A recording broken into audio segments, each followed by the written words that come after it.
사주팔자는 타고난다는 말이 있지요. 저는 미신을 믿는 편은 아니지만 가끔은 제 힘으로 어쩌지 못하는 운명 같은 것이 분명 존재하는 것은 아닐까 하고 생각할 때가 있답니다. 누군가는 돈이 많은 제복을 타고나고 누군가는 남편복, 부인복 혹은 자식복을 타고난다잖아요. 제 운명은 술복을 타고난 게 아닐까 하는 생각을 많이 해봤습니다. 참고로 저는 술을 한 방울도 못 마신답니다. 술에 입만 대도 얼굴이 확확 달아오르고 심장이 너무 뛰어서 쓰러져 버리는 체질이거든요. 그런 제가 어째서 술복을 타고났냐고요? 제 이야기를 들어보면 알게 되실 겁니다. 사실 제 운명 속에서 술은 언제나 복이라기보다 재앙이나 악몽 같았죠. 제가 태어난 곳은 버스도 하루에 겨우 몇 대 지날 정도로 한적한 깡촌이었고 그때 당시 시대 상황과도 더욱 뒤처진 곳이라 20살 아주 어린 나이에 결혼을 하게 됐어요. 지금 생각해보면 20살이 뭘 알고 결혼을 했겠나 싶지만 여자가 결혼해서 살림 안 하고 일하는 것이 되려 이상한 세상이었으니까요.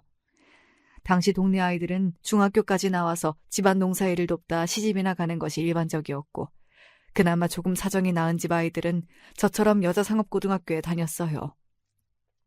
학교가 꽤 멀어서 새벽에 버스를 타고 갔다가 밤이 되면 다시 막차를 타고 와야 했는데 버스 정류장 근처에 전빵이라고 부르는 구멍가게가 있었어요. 지금으로 치면 편의점 같은 곳이었는데 학교 끝나면 그곳에 들러 다 같이 강냉이를 씹으며 수다를 떠는 게 낙이었죠. 그런 저희 옆에는 항상 편의점에서 맥주 한잔 하듯 전빵에서 가볍게 고프, 그러니까 잔술을 마시는 동네 젊은 총각들이 있었어요. 우리는 낄낄거리며 누가 잘생겼니 못생겼니 하며 농담을 했는데 그중 한 남자가 제 남편이 될 줄은 몰랐답니다. 남편은 저보다 3살 많은 동네 한량 오빠였어요. 매일같이 동네 전방에 죽치고 앉아있다가 제가 학교 끝나고 집으로 돌아오는 버스에서 내리면 졸졸 따라다니며 첫눈에 반했다는 둥, 하늘의 별도 따라주겠다는 둥 온갖 가머니설로 꼬시더군요. 그 바람에 연애하게 되었고 당시 연애는 곧 결혼이나 다름없었기에 빠르게 결혼식까지 올리게 되었어요. 사실 지금에 와서야 생각해보면 거기 죽치고 앉아 집에 가는 여자애들에게 다 그렇게 떡밥을 던졌겠죠. 그 떡밥을 어리석게도 덥석 물어버린 건 저였고요. 그렇게 남편과 만나 가정을 꾸렸어요. 시부모님은 제법 규모가 있는 양계장을 하고 있었고 남편도 별다른 직업 없이 양계장을 돕고 있었죠. 물론 제가 한량이라고 소개했던 것처럼 남편은 일은 대충하고 놀고 먹기 바빴어요. 시부모님은 하루 걸러 네 남편 닭사료 안 주고 어딜 갔냐며 분통을 터뜨리셨고 저는 친구들과 읍내에서 술을 마시고 있는 남편의 목덜미를 잡아 끌고 오곤 했죠. 술과의 악연, 그것이 시작이었어요. 저는 시댁에 들어가 살면서 시부모님에 더해 아직 장가를 못 간 시아주버님까지 모시고 살았어요. 새벽부터 밤까지 말 그대로 시집살이 제대로 했고요. 삼시세끼에 새참까지 직접 만들어야 되고 시부모님의 남편 형제의 우리 아이들 뒷바라지까지 다 제 몫이었죠. 그래도 시집살이 안 하는 집이 드물었던 시절이었던 만큼 시부모님이 절 예뻐해 주시고 딸처럼 생각해 주셔서 감사하다 여기며 고단함을 달랬어요. 남편의 집은 양계장 말고도 논밭을 제법 가지고 있었는데 벼농사가 고된 건 다들 아시잖아요. 일이 힘들어서인지 농사일 하시는 분들 대부분은 술을 일상적으로 마시는 분위기였고 남편의 집안도 그랬어요. 일하면서 새참 시간마다 막걸리를 꼭 마셔야 되고 저녁에는 반주를 꼭 마셔야 되는 집안 분위기가 있었죠. 지금이야 술 마시고 담배 피는 것을 눈치 봐야 하는 시대지만 그때는 버스나 영화관에서도 담배를 피우던 때였으니 전혀 이상할 일이 아니었어요. 오히려 술, 담배를 잘할수록 남자답다고 생각하는 때였으니까요. 맨날 농땡이 치고 코빼기도 보이지 않는 남편은 일이 다 끝나고 저녁쯤 되어서야 집으로 기어 들어왔어요. 제정신으로 들어올 때가 드물었고 늘 고주망태 상태였죠. 매일 단골 술집에 있는 것을 잡으러 가니까 나중에는 친구 집, 이웃 동네, 심지어 뒷산에까지 가서 술을 먹고 앉아있더라니까요. 술을 안 마시는 날은 거의 없었지만 하루라도 술을 안 마시면 불안해하고 무기력해 보였어요. 돌이켜 생각해보면 시부모님 집안 전체가 알코올 중독 증상을 보였던 것이 아니었나 싶지만 당시에는 그런 일이 비일비재했기에 그저 남편이 또 속을 썩이는구나 하고 넘어갔던 것 같아요. 남편이 해야 할 양계장 일까지 하느라 제 몸에서는 매일 닭똥 냄새가 났어요. 아무리 때를 밀고 비누로 닦아도 냄새가 지워지지 않는 느낌이었던 게 스트레스로 인한 강박 같은 것이 아니었을까 싶어요. 그때의 기억 때문인지 저는 지금도 달걀을 못 먹어요. 하지만 시아주버님은 늘 소주에 달걀 프라이 하나 먹는 게 일과였어요. 저는 아주버님 때문에 매일 달걀 프라이를 튀겼어야 했지만 돌아오른 말은 짜네, 싱겁네, 덜 익었네, 더 익었네 하는 잔소리였죠. 시부모님과 남편이야 제가 선택한 가족이지만 아주버님까지는 생각지 못했기에 갈수록 야속해지더군요. 아주버님은 남편보다 더 술을 많이 마셨던 기억이 나요. 그리고 더 힘들었던 건 매일 술상을 봐야 하는 점이었어요. 남편은 밖에서라도 마시고 돌아왔지 시아버님과 아주버님은 늘 집에서 제가 만드는 술안주로 술을 마시는 걸 좋아했죠. 다른 집안일은 의뢰해야 할 일이거니 하고 했지만 술상을 차리고 치우고 하는 일은 매일 하는데도 적응이 안 되고 정말 하기 싫더라고요. 제가 술을 못 마시니까 술을 왜 그렇게까지 마시는지 더욱 이해하지 못해서이기도 했고 무엇보다 아주버님은 남편보다도 더 술버릇이 고약했거든요. 끝이 항상 좋지 않았어요. 토하는 건 기본이고 술에 취하면 욕설에 막말에 집안 살림을 다 때려 부수기도 했었죠. 속된 말로 술 마시면 개 되는 게 아주버님이셨어요. 남편과 싸우기도 많이 싸웠어요. 아주버님 술 좀 못 드시게 하면 안 되냐. 술은 이제 지긋지긋하다. 술이랑 살던가 나랑 살던가 해라. 그러면 남편은 다들 그러고 산다. 왜 너만 유난이냐. 그러면 너도 술을 마셔봐라. 그런 식으로 나왔어요. 저도 그래서 역지사지해야 정신 차리지 하는 생각으로 못 먹는 술 마시고 주사를 부려보려고 했는데 체질적으로 아예 안 받더라고요. 막걸리 한 잔 마시고 쓰러져서 병원에 실려가기까지 했으니까요. 미운 오리 새끼 이야기 있죠. 남편의 가정 환경에서는 제가 오히려 이상한 존재였고 저 역시도 어느 정도 가스라이팅 당해서 나는 왜 술을 못 마실까 속상하기도 했어요. 차라리 같이 어울려 즐기기라도 하면 억울하지는 않을 텐데 자기들끼리 즐겁고 나 혼자 멀뚱히 있다가 일이나 해야 하니 술이 좋게 보였겠어요. 진짜 다 갖다 바다에 뿌려버리고 싶었더랬죠. 그렇다고 남편이 밉기만 한 건 아니었어요.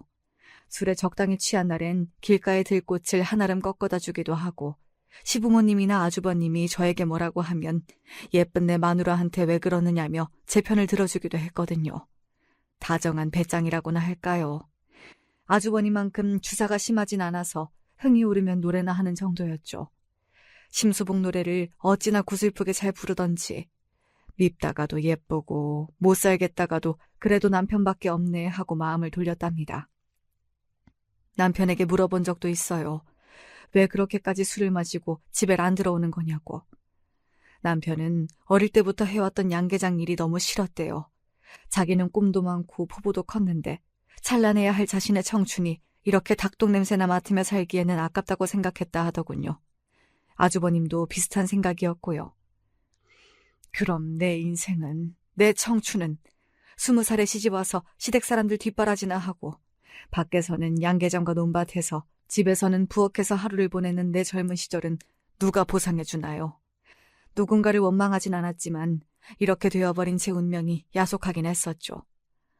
아이들이 태어나면서 안 그래도 복잡거리던 집안이 더욱 시끄러워졌어요.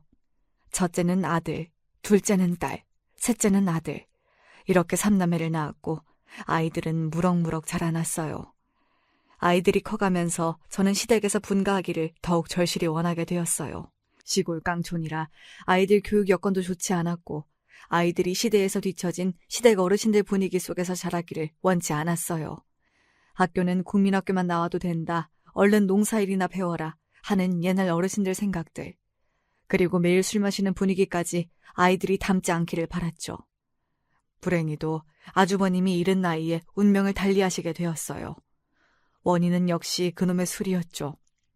읍내에서 동창회가 있다고 저녁에 나가신 이후 이틀이 지나도 돌아오지 않으셔서 가족들 모두 뭔 일이 생겼구나 하고 발칵 뒤집혔어요.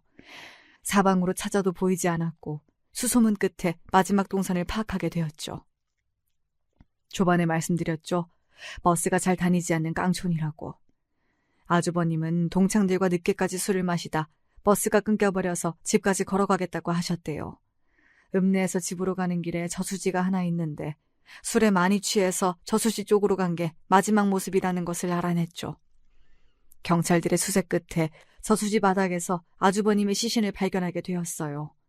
무엇 때문에 저수지로 들어간 건지, 실족인지 술에 취해 목욕이라도 하시려던 건지.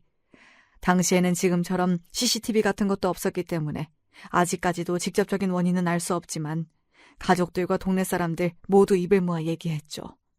그놈의 술이 문제였다고. 결국 술이 아주버님을 잡아먹었다고. 젊은 나이에 결혼도 못하고 유명을 달리한 아주버님의 장례식은 말 그대로 초상집 분위기였어요. 시어머니는 술 때문에 아들을 잃었다며 장례식장에 있는 술병을 다 깨버리셨고 아무도 술 한 잔 입에 댈 수 없었죠. 조문객도 동네 사람들 외에는 많지 않았는데 그중 제 고등학교 동창들이 소식을 듣고 한달음에 와주었어요. 생각해보니 결혼하고서 오랜만에 만남이었더군요. 여자 상고를 졸업하고 그 길로 취직하면 회사의 경리나 회계 쪽으로 취직하게 되거든요. 그중 저와 가장 친했던 친구 한 명이 졸업 후 서울로 올라가서 나름 좋은 회사에 취직했다고 하더라고요. 회사에서 만난 사람과 결혼도 하고 아이에게 피아노, 발레 이런 고급스러운 것들을 가르치며 예쁘게 키우고 있더군요. 우리 아이들은 개구리나 도롱뇽 잡으러 다니고 이른 나이에 농사일도 돕고 그렇게 살고 있었는데 지금이야 숲 어린이집이며 숲 체험이며 더 비싼 돈 주고 자연 체험을 시키지만 그때 저희 동네에 천혜의 자연 말고는 공부방이나 보습학원 정도도 찾아볼 수 없는 상황이었죠. 아주버님 말처럼 저희 아이들까지도 나와 남편처럼 이 동네를 떠나지 못하고 정말 양계장이나 하며 살게 되지 않을까 하는 두려움이 엄습했어요. 같은 고등학교를 나왔지만 나와 전혀 다른 삶을 살게 된 친구의 얘기를 듣고서 정말 아차 싶었습니다. 아주버님의 초상을 치르고 집안 분위기는 완전히 달라졌어요. 허무한 일로 장남을 잃은 시부모님은 삶의 의욕을 잃었고 더 이상 예전처럼 적극적으로 일하시지 않으셨죠. 술 때문에 아들을 잃었으니 술을 쳐다도 보기 싫을 법도 한데 시아버님은 슬픔을 잊기 위해 오히려 더 많은 술을 드셨어요. 그나마 남편이 정신을 차리고 장남의 역할을 하기 시작했지만 도저히 저희들만의 힘으로 상황을 유지하기 어려웠죠. 그래서 양계장만 남겨놓고 논밭은 전부 팔아버렸어요. 저는 계속 남편에게 서울로 가자고 하고 싶었지만 장남을 잃은 시부모님을 놓고 떠날 수 없기에 말도 못 꺼내고 있었어요. 그런데 남편이 먼저 시부모님께 얘기하더군요. 서울로 이사를 가겠다고요. 양계장 일 하나 정도는 시부모님이 충분히 하실 수 있고 3대가 먹고 살기에 양계장만으로는 부족하니 서울에서 새 일자리를 잡겠다고 했죠. 하지만 속내는 예전부터 계속 양계장 말고 다른 일이 하고 싶었던 모양이에요. 오히려 지금 벗어나지 못하면 평생 양계장에 매여 살 것 같다고 나중에서야 저에게 말하더군요. 그렇게 살다가 결국 아주버님과 같은 결말을 맞이할까 두려웠다고요. 저 역시 아이들 교육이 가장 큰 이유였지만 남편과 상경이란 목표는 같았기에 시부모님의 허락이 떨어지자마자 기다렸다는 듯 서울로 이사를 오게 되었어요. 남편은 취직 자리를 알아보다 화물차 운송 일을 하게 되었죠. 위험하고 험한 일이지만 버는 돈은 많다며 시부모님이 땅 팔고 남은 돈으로 화물차를 사서 일을 시작했어요. 저 역시 고등학교 친구가 소개해준 격리 일을 시작했어요. 남편이 하는 일은 낮밤 없이 전국을 누비며 다니는 일이었기에 주말에나 겨우 얼굴 한번 볼 수 있었고 저는 누구의 도움 없이 아이 셋을 혼자 키워야 했죠. 지금은 어린이집이나 유치원이 잘 되어 있지만 당시에는 어디 맡길 데도 없었어요. 첫째와 둘째는 나름 많이 커서 학교도 혼자 등교하고 제 앞가림을 할 수 있었지만 셋째는 아직 어려서 제가 출퇴근하며 돌보기 어려웠죠. 그래서 눈물을 머금고 아이가 클 때까지만 일단 시부모님께 맡겨놓기로 결정하고 첫째와 둘째만 데리고 살게 되었어요. 다들 그렇듯 저희도 빈손으로 상경에 반지하에서 시작했어요. 남들 하는 고생 저희도 피해가지 않고 다 겪어봤답니다. 장마 때 집이 물에 잠겨서 대피하고 도둑이 들어 결혼반지와 애들 돌반지 같은 얼마없는 귀중품들 싹 다 훔쳐가기도 하고 집주인이 보증금 떼먹고 도망가기도 하고 그렇지만 남편과 함께 열심히 일하고 먹을 것 입을 것 아껴가며 돈을 모아 반지하에서 벗어나 작은 빌라에 들어가고 또 더 많은 돈을 모아 작은 아파트에 들어갔어요. 그때부터 이제는 좀 살만하다 하고 느끼기 시작했죠.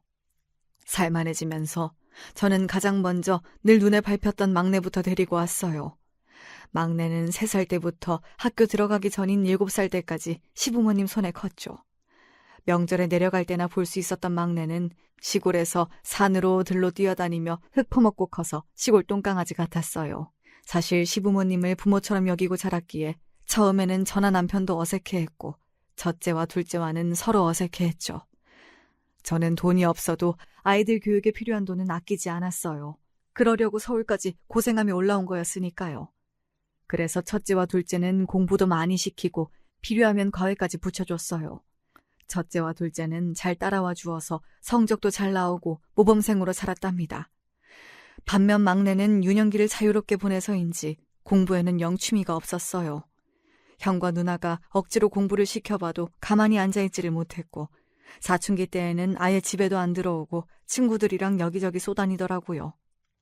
수만 번 얘기했죠. 엄마 아빠가 이렇게 고생하며 서울 올라온 이유는 너희들 교육 때문이라고. 막내 네가 이렇게 엄마 속 썩이면 그간 고생한 게 물거품이 되는 것 같다고. 근데 막내는 막내 나름대로 마음의 상처가 있었더라고요. 자기는 엄마 아빠가 자기를 버린 줄 알았대요.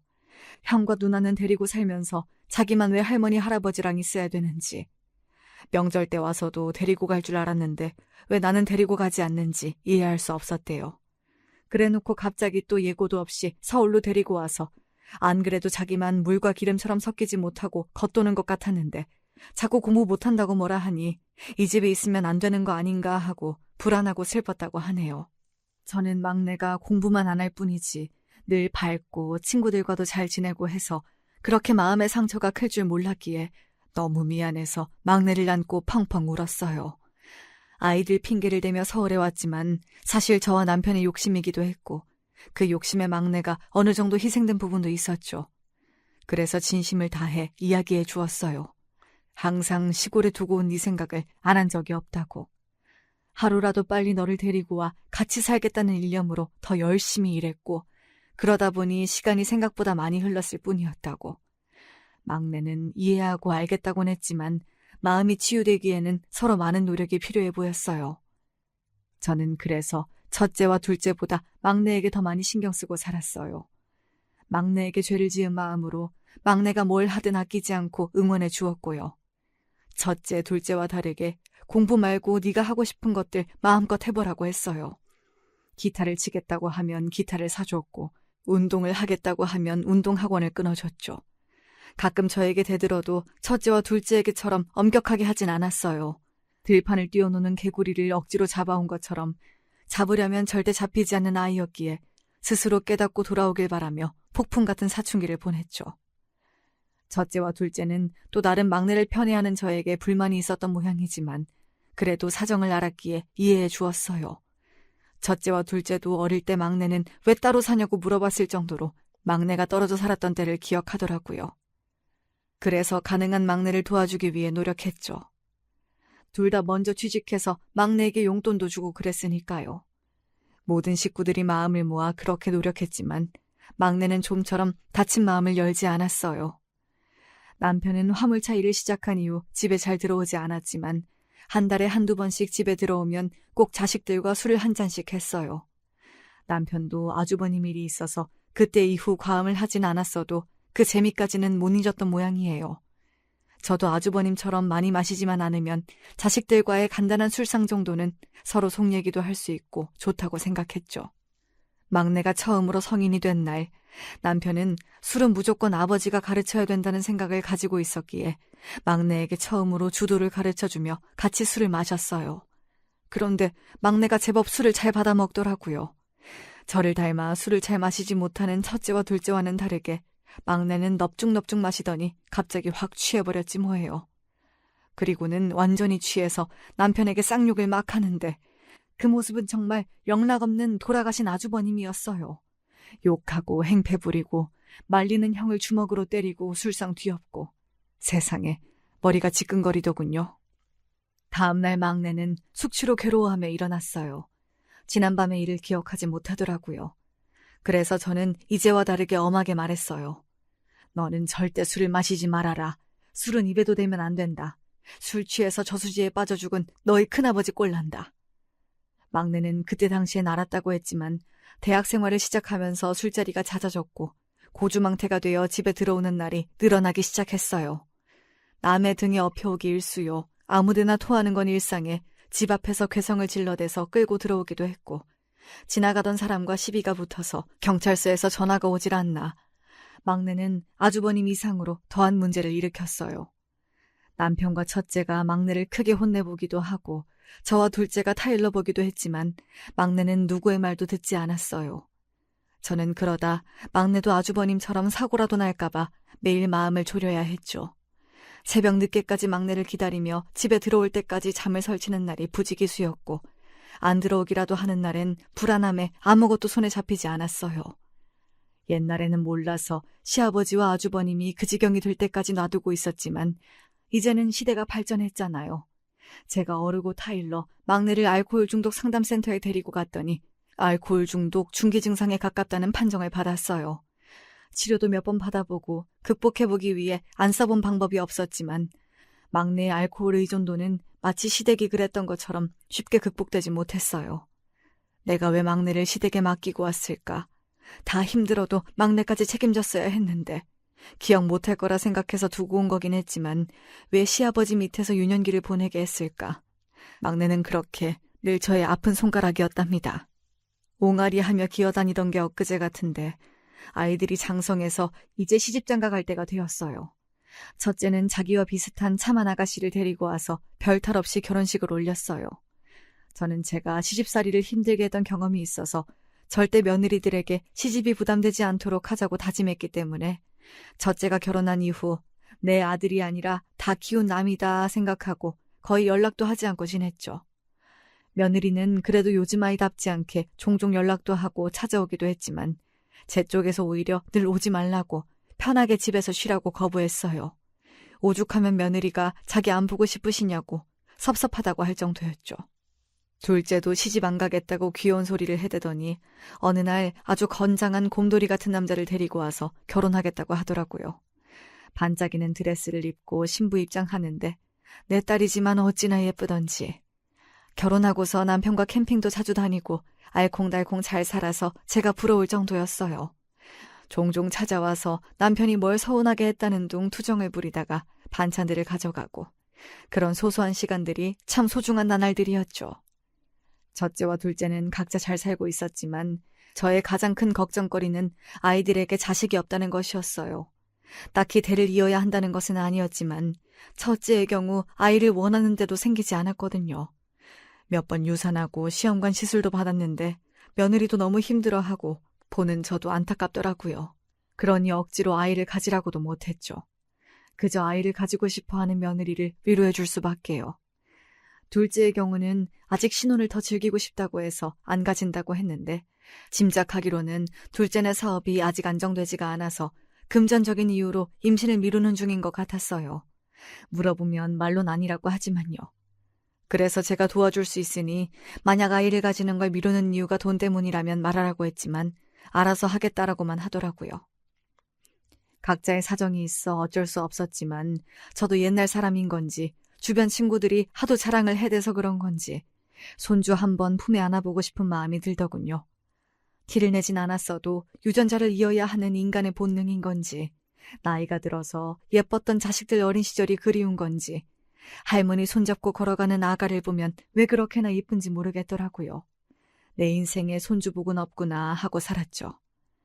그리고 제 인생의 숙제였던 막내는 대학교도 간신히 졸업하고 한동안 백수로 지냈다가 몇 번 취업을 하긴 했는데 그놈의 술버릇 때문에 거의 잘리다시피 하고 여러 직장을 전전했어요.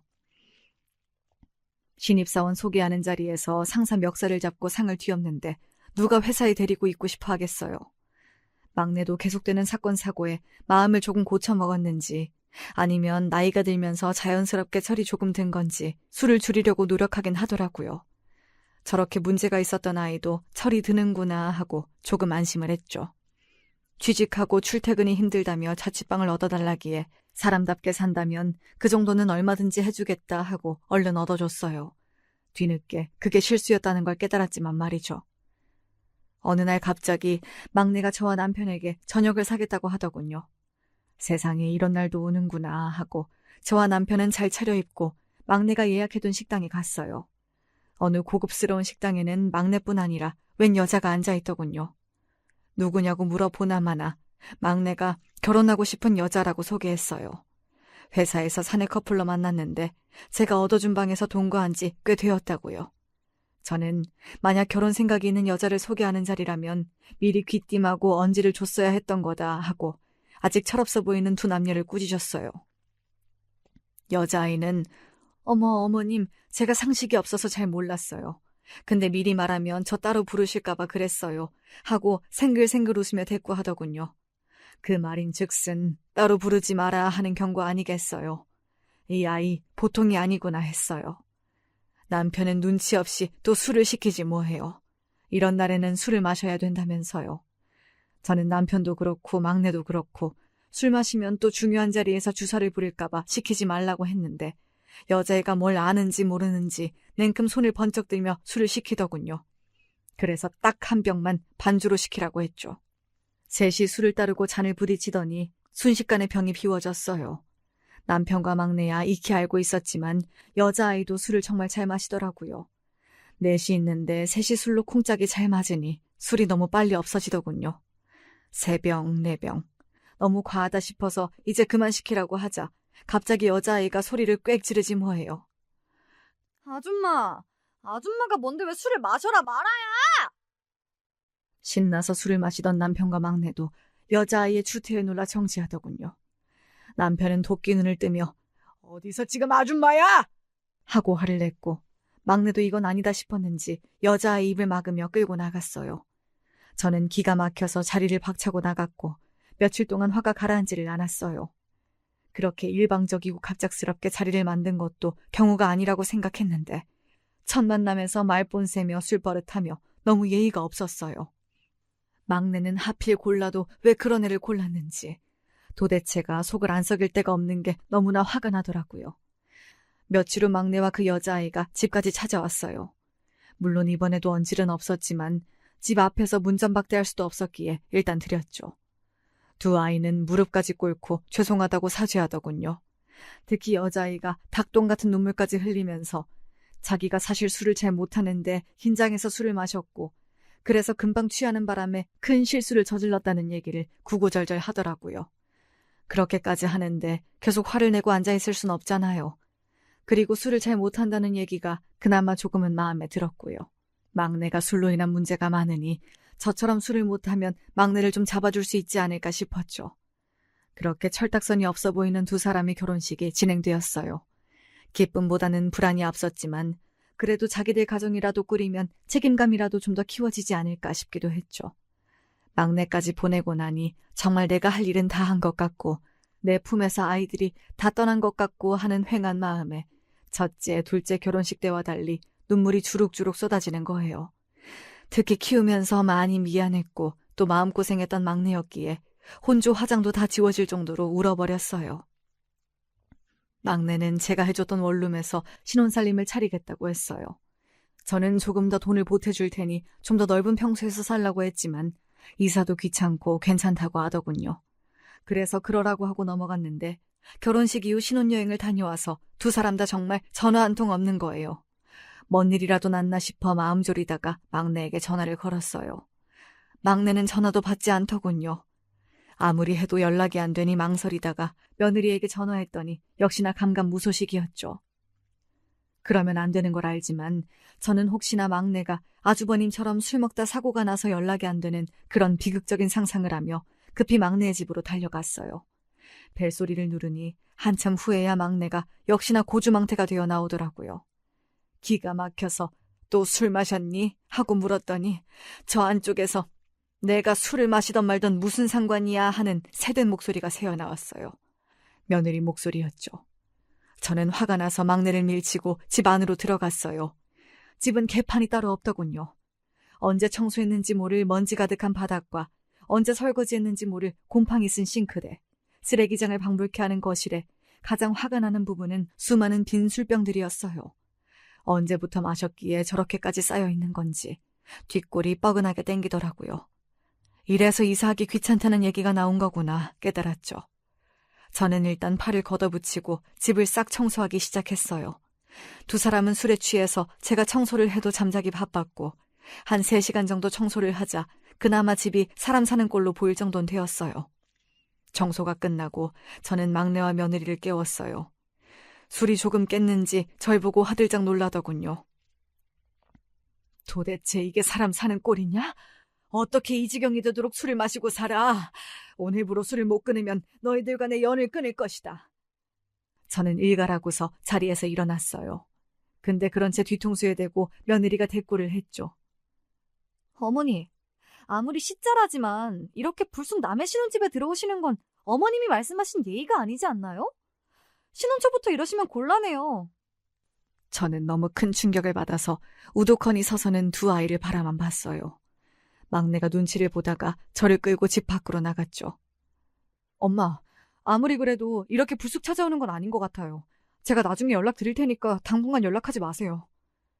저는 아주버님 일도 있고 해서 걱정되어 한달음에 달려갔고 그래도 용서해보려고 청소까지 해줬는데 아이들에게 먼저 연락한 것이 그렇게 큰 죄였을까요? 그게 시자라고 불릴 만한 일이었을까요? 자기들이 해야 할 일은 안 하고 자기 권리만 내세우고 이게 무슨 경우일까요? 사람은 참으로 변하지 않는구나. 막내가 절이 된 데에는 시댁에 너무 어린 시절 놓고 온 것 때문이라고 여겨 죄책감을 가졌던 것이었는데 지금 보니 그냥 타고난 천성이었구나. 내가 죄책감을 갖지 않아도 되는 거구나 하면서 더 이상 대꾸하지 않고 집으로 갔어요. 그렇게 막내와의 연락은 끊고 지냈어요. 제가 먼저 하면 또 시자 어쩌고 하면서 트집 잡을 것 같고 저도 다 커서 가정까지 꾸린 아이들을 돌보며 살 필요는 없었으니까요. 자기들이 어느 날 정신 차리고 살기를 바라밖에요. 막내는 제가 그렇게 불쑥 찾아갔던 것 때문인지 뭔진 모르겠지만 금방 그 집을 팔고 이사를 갔더라고요. 그런데 이사간 집의 주소도 안 알려주더라고요. 제가 찾아올까봐 며느리가 그러라고 시킨 건가 싶기도 했지만 이젠 아무래도 상관없었어요. 그래 잘 살아라 하고 더 이상 마음 쓰지 않았어요. 간혹 막내에게서 잘 지내고 있다고 안부 연락만 올 뿐 명절에 조차 오지 않았지만 이젠 내 자식이 아니라 며느리 남편이다 생각하기로 했죠. 가끔은 속상하기도 했지만 무소식이 희소식이다 하고 마음 돌리면서 시간을 보냈어요. 다 큰 애들 언제까지 걱정하고 살 수 없는 거고 이제부터는 자기 앞가림 자기가 해야죠.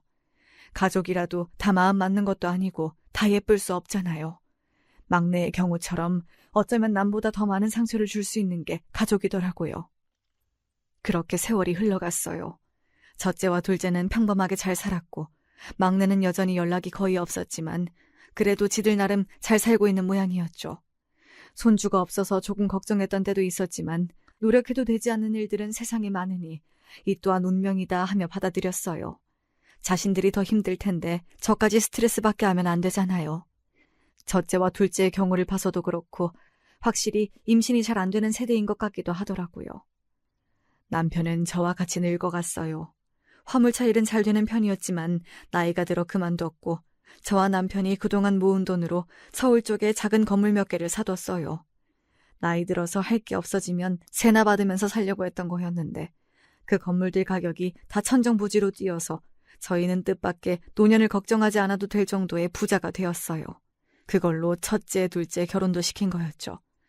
그러다가 남편과 건물 청소를 하며 건물 관리나 하고 살던 중 셋째를 결혼시켰고 건물을 사고 팔면서 꽤 많은 이익을 남겼답니다. 남들이 보기에는 건물 청소부들 같겠지만요. 남편은 예나 지금이나 한결같이 저녁에 반주하기를 좋아하고 심수봉 노래를 구슬프게 부르고 가끔 꽃 한 송이를 사다주는 낭만이 있는 사람이었어요. 오래전 뭣도 모르는 때에 결혼해서 많은 일들이 있었지만 그래도 같이 으쌰으쌰하며 지금까지 성실하게 살아왔고 술과 관련된 나쁜 기억도 있지만 좋은 기억도 많이 있었죠. 남편 쉬는 날 아이들과 다 같이 바닷가에 간 기억이라던가 반지하에 물이 차서 함께 물을 퍼나르던 기억, 5 식구 둘러앉아 제가 한 김치찌개에 밥을 먹었던 기억 같은 그런 행복했던 순간들로 남편과 평생을 살아왔던 것 같아요. 남편과 어느 날 오랜만에 고향집을 찾아갔어요. 시부모님은 예전에 돌아가셨었고 양계장은 이제 전부 자동화 시스템으로 관리되고 있어 직원들을 두고 운영하고 있었죠. 이제 저희도 나이가 많아서 양계장은 팔기로 했고 마지막으로 보러 간 거였어요. 양계장마저 사라지면 정말 저희의 신혼 시절이 사라지는 것이었거든요. 우리는 예전 전방에 있던 자리도 가보고 시부모님과 아주버님 산소도 가보고 아이들이 놀던 개울가도 가보면서 추억을 되새김질했어요. 그때는 이 총구석이 그렇게도 지긋지긋했는데 어떻게든 서울로 가자고 그랬는데 지금 와서 보니까 많이 바뀌었더군요. 세월을 맞은 건 저희뿐만이 아니었어요. 남편은 예전 전방자리 근처에서 그때 마시던 맥주는 아니지만 비슷한 맛의 예전 브랜드 맥주를 마시며 속마음을 얘기했어요. 자기는 죽으면 자기 재산을 다 기부하고 싶다고 하더군요. 자기처럼 농어촌에서 자기 꿈을 펼치지 못하는 아이들에게 물려주고 싶다고요. 아이들 결혼할 때 충분한 재산을 나눠줬고 그거 아니더라도 아이들이 이미 충분히 먹고 살고 있으니 사회에 환원해도 괜찮지 않겠냐고 했어요. 솔직히 저는 상관없었어요. 살 만큼 살았고 풍족할 만큼 누리고 살아왔기에. 그리고 저 역시 이른 나이에 시집와서 내 꿈이 무엇인지도 모른 채 살아왔기 때문에 남편의 말에 크게 공감이 되었죠. 저는 그래도 아이들에게 물어보고 결정하자 했고 감사하게도 첫째와 둘째는 흔쾌히 부모님 재산이니 부모님이 알아서 하셔라 하더라고요. 막내한테도 얘기할까 하다가 솔직한 말로 자기들이 염치가 있으면 우리 재산에 대해 왈가왈부하진 않겠지 하고 따로 연락하지 않았어요. 재산을 하나하나 처분하고 남편과 조용한 노후를 보내던 어느 날 남편이 간암에 걸렸다고 하더군요. 간암 4기였고 이미 전이 된 상태라 손쓰긴 어렵다고 했어요. 암의 원인이야 여러 가지겠지만 하필 또 간암이라니 저는 그게 술 때문이라고 생각할 수밖에 없었죠. 남편은 평생 처음으로 술을 안 마시고 마지막까지 보냈어요. 죽기 몇 주 전 딱 곱부, 딱 술 한 잔만 마시면 소원이 없겠다고 하더군요. 정말 마지막 잔이라고 생각하고 제가 남편의 물컵에 물에 탄 소주를 한 잔 가득 따라 주었어요. 남편은 그것만으로도 행복해했죠. 마지막까지였지만 그 술사랑은 평생을 함께해도 정말 이해할 수가 없었어요. 길다면 길고 짧다면 짧은 투병 끝에 남편이 저보다 먼저 세상을 떠났어요. 아무리 마음의 준비를 계속 해왔다지만 그래도 한평생 같이 살아온 사람인데 너무 마음이 아프더군요. 그나마 자식들이 제 옆에서 저를 지켜주었기에 무너지지 않고 장례식을 지킬 수 있었던 것 같아요. 첫째와 둘째는 한달음에 달려왔고 며느리와 사위까지 바로 상복으로 갈아입고 장례를 치렀어요. 셋째는 전화를 받지 않아서 문자로 남겼죠. 사실 몸에서 멀어지면 마음도 멀어진다고 셋째에 대한 자식으로서의 정이나 기대가 많이 사라져서 오지 않더라도 상관은 없었어요. 그 여자애랑 오는 게 오히려 더 저희에게는 불편할 수 있었거든요. 첫째와 둘째도 연락해 보았다는데 받지 않는다고 했어요. 두 아이들도 저보다 막내와 연락을 하지 않고 살았기에 만약 장례식장에 오더라도 싸움만 날 게 뻔했어요. 막내가 저에게 했던 행동들, 며느리가 했던 말들이 용서가 되지 않는다고 했었으니까요. 저야 자식이니까 용서하지만 다른 형제들은 안타깝게도 그게 안 됐나 봐요. 다제 불찰이죠. 그런데 둘째 날 저녁 조문객들이 한산해졌을 무렵에 갑자기 막내가 등장했어요. 며느리와 함께요. 늦은 시간이라 빈소에는 저희 가족밖에 없었죠. 저는 그래도 예뻐했던 자식이라 모처럼 얼굴을 보니 반갑기만 하더군요. 태어났을 때 막둥이라고 예쁨 많이 받았는데 이제는 머리가 희끗희끗하더라고요. 눈을 동그랗게 뜨고 저에게 따박따박 따지던 며느리는 고개를 푹 숙이고 눈치를 보며 막내 뒤에 딱 붙어 있었어요. 인사도 하는 동 마는 동. 오기 싫은데 억지로 온 티가 역력했죠. 그래도 지 시아버지 가는 길 얼굴이라도 비추러 왔으니 큰 기대는 하지 말자 생각하며 상도 차려주었고 첫째와 둘째를 억지로 막내 부부 앞에 앉히며 이야기 나누라고 했죠. 저는 마침 다른 조문객이 와서 자리에서 잠시 일어났고 이리저리 상을 차리며 조문객을 맞이하다 문득 막내 부부가 있던 자리를 보니 이미 가버렸더라고요. 그래도 발인까진 이따가 가지 했다가 애써 서운한 마음을 감추고 있는데 둘째가 화가 잔뜩 난 얼굴로 저에게 왔어요. 엄마, 혹시 애들한테 유산 다 기부했단 얘기 안 했어? 저는 연락도 안 되니 뭘 말할 기회도 없었다고 했죠. 둘째는 분통을 터뜨리며 걔네 여기 온 거 아빠 보러 온 거 아니라 유산 뭐 없나 하고 온 거야 라고 하더라고요. 저는 애써 아무리 그래도 그건 아니겠지. 아빠 보러 온 김에 궁금해서 물어볼 수도 있지 하고 좋게 생각하고 넘기려 했어요. 둘째가 계속 아무리 생각해도 화가 난다면서 막내 부부에 대해 분을 사귀지 못했고, 저 역시 막내 부부에게 실망스럽고 화가 나긴 했지만 아빠 가는 길이니 좋게 보내드리자며 다독였죠. 장례를 무사히 마치고 저는 이것저것 처리할 것들을 처리하며 조금 바쁘게 지냈어요.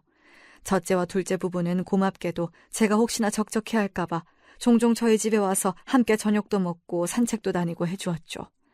그러다가 남편이 떠난 지 얼마 되지 않아 갑자기 막내에게 전화가 왔어요. 할 얘기가 있는데 집에 있냐면서요. 수십 년 만에 처음으로 자발적으로 집에 오겠다는 막내가 그렇게 어색할 수가 없더라고요. 뭔가 꿍꿍이가 있겠구나 어느 정도 예상은 했죠. 집으로 온 막내와 며느리는 제가 차려준 밥을 먹고 과일까지 먹으면서 별말을 안 하더라고요. 지들도 어색하겠지 하고 저도 애써 대화를 하려고 노력하진 않았어요. 할 말은 뻔했으니까요. 막내는 결국 용기가 없는지 아빠가 드시던 술 없냐고 물었어요. 저는 남편이 고이 모셔놨다가 한 번도 마시지 못한 인삼주를 꺼내 막내에게 주었죠. 이제 나이도 먹을 만큼 먹었고 남편 초상 치른 지 얼마 되지도 않았으니 시어머니 앞에서 예전처럼 주사를 부리지 않겠지 하고 지켜봤어요. 막내와 며느리는 홀짝홀짝 술을 마시면서 조금씩 입을 열더군요. 며느리는 자기들이 얼마나 힘들게 살아왔고 얼마나 서러웠는지 얘기하며 훌쩍훌쩍 울더라고요. 또 조금씩 취하는 것 같아서 불안했어요.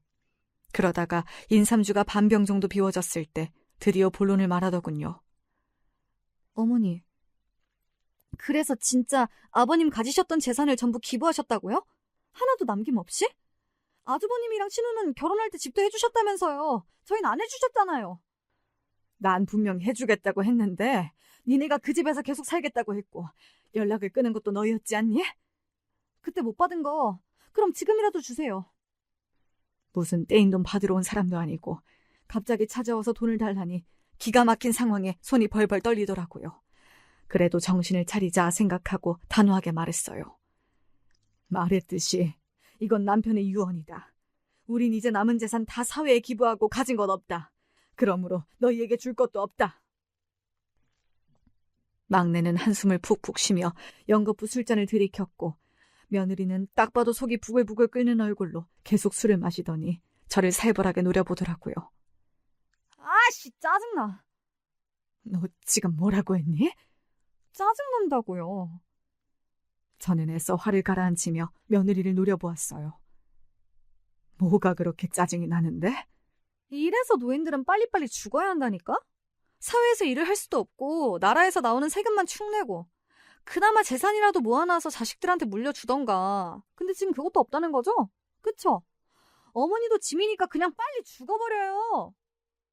제 평생 그렇게 심한 말을 면전에서 들어본 적이 있었나 싶어요. 몸이 부들부들 떨리고 눈앞이 깜깜해지고 귀에서 이명이 들리더군요. 막내도 며느리 말이 심했다고 생각했는지 며느리를 노려보다가 따귀를 때렸어요. 짝 하는 소리가 거실에 울려 퍼졌죠. 야! 뚫린 입이라고 함부로 짓거리지 마. 우리 엄마야. 그 말에 제 눈에서 눈물이 주룩주룩 쏟아졌어요. 그 이후부터는 기억이 잘 안 나요. 막내와 며느리가 심하게 몸싸움을 했고 며느리가 고함을 질러댔고 저는 울면서 싸우는 두 사람을 말렸던 것 같아요. 두 사람의 싸움이 진정되지 않자 저는 거의 다 마신 인삼주를 내던지고 소리를 질렀어요.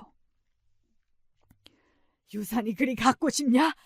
남편 재산은 다 기부했지만 내 재산은 아직 그대로 있다. 그게 그렇게 탐이 나냐? 그럼 다 가져가라. 그거 가져가고 다시는 찾아오지 마라. 제 이야기 초반에 여자 상고 다닐 때 하교하면서 전빵에서 강냉이를 먹고 그랬다고 했죠. 사실 그 전빵이 제 부모님이 하시던 전빵이었고 저는 전빵집 딸이었어요. 부모님은 그곳에서 전빵을 하시다가 슈퍼를 차리시고 나중엔 건물까지 세우셨죠. 정류장 바로 앞이라 꽤 많은 돈을 받고 건물을 매각했고 돌아가신 후 그 유산을 외동딸인 저에게 물려주셨죠. 막내 부부는 제 말에 싸움을 멈췄어요. 당황해하는 게 보였죠. 그러더니 집을 치우고 순순히 물러나더군요. 저는 막내 부부가 간 후 그대로 알아누웠고 다음 날까지 계속 잠만 잤어요. 극도의 스트레스를 받았던 것 같아요. 다음 날 누군가 배를 눌러서 보니 막내 부부가 다시 찾아왔더군요. 사과를 하러 온 건지 유산을 내놓으라고 하러 온 건지 몰랐지만 마지막 기회를 주자 생각하며 고민 끝에 문을 열었어요. 그런데 막내 부부 뒤에 10살 정도 되어 보이는 남자아이가 서 있더군요. 처음 보는 아이였지만 전 한눈에 알 수 있었어요. 막내의 자식이라는 걸. 왜냐하면 막내가 어릴 때랑 똑같이 생겼거든요. 며느리는 아이를 자기 앞에 세워 보이며 말했어요. 어머니, 하나뿐인 손자예요. 막내 부부와 아이를 집에 들인 후 자초지종을 듣게 되었어요. 이사를 하고 아이를 낳았는데 제가 또 아이를 핑계로 불쑥불쑥 찾아올까봐 걱정이 되어서 아이가 생긴 사실을 막내에게 절대 말하지 말라고 했다더라고요. 그래서 막내도 얘기하지 않고 숨기고 있었다고요. 그렇게 원하던 손주였는데 전혀 예상치도 못했던 뜻밖의 방법으로 보게 되었지 뭐예요. 10년 만에 나타난 손자라니 저는 어떻게 해야 할지 모르겠더라고요.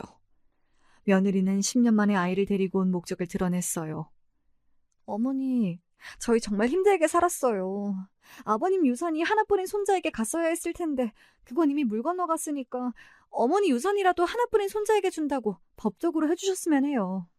이 애는 술을 마시면 폭언을 한다고 생각했는데 멀쩡한 정신에도 폭언을 할 줄 아는 아이였더군요. 저는 일단 알았다고 생각해보겠다고 하고 막내 부부와 아이를 돌려보냈어요.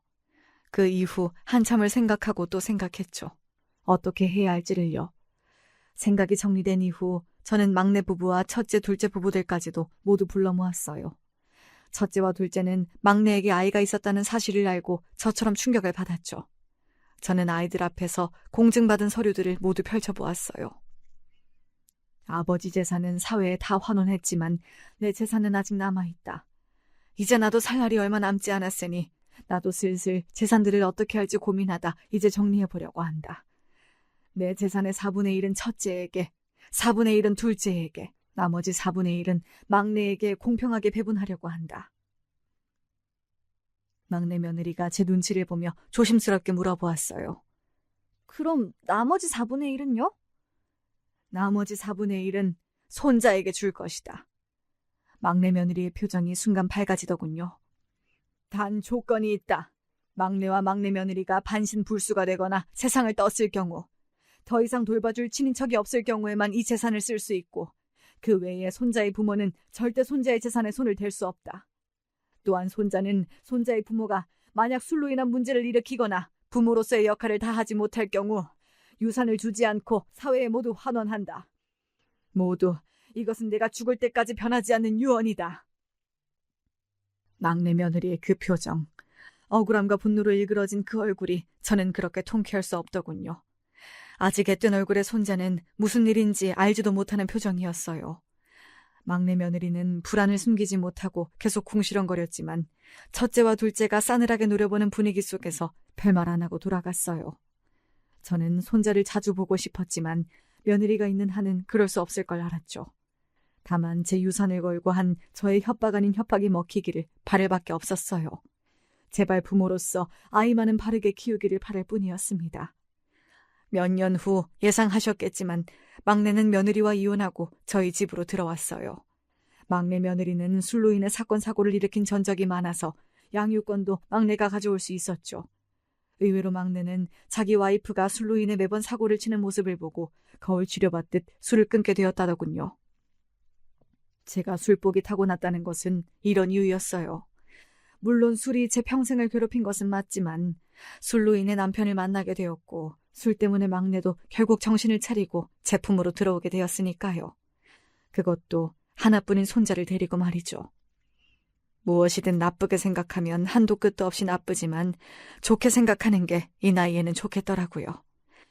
제 인생도 돌이켜보면 복을 많이 받은 인생이었어요. 남편 복, 자식 복, 손주 복도 이만하면 타고났죠. 그래서 저는 술복도 타고났다 하고 생각하고 남은 인생 살려 합니다.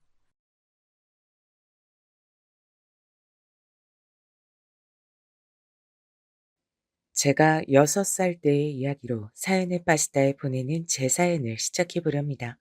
그때 제 여동생이 태어났습니다. 기억 속에 아주 어렴풋이 남아있던 갓난아기였던 어린 여동생의 손가락이 무척이나 작았어요. 그 작은 몸이 움직이고 눈을 떠서 저를 쳐다본다는 사실이 굉장히 신기했고 또 감동이었던 기억이 납니다. 여동생을 신기해하는 저를 향해 아버지께선 인자한 미소를 지어주시며 제 머리를 쓰다듬어 주셨어요. 우리 문철이가 외동이라서 심심하고 외롭다고 동생 만들어 달라고 떼를 쓰고 울어댔던 걸 생각하면 정말로 이렇게 동생이 생긴 것이 다행이란 생각이 드는구나. 솔직히 저는 그랬던 기억이 나질 않습니다. 기억도 나지 않는 더 어렸던 시기에 제가 부모님께 동생을 만들어 달라고 무척이나 조른 전적이 있던 모양이었죠.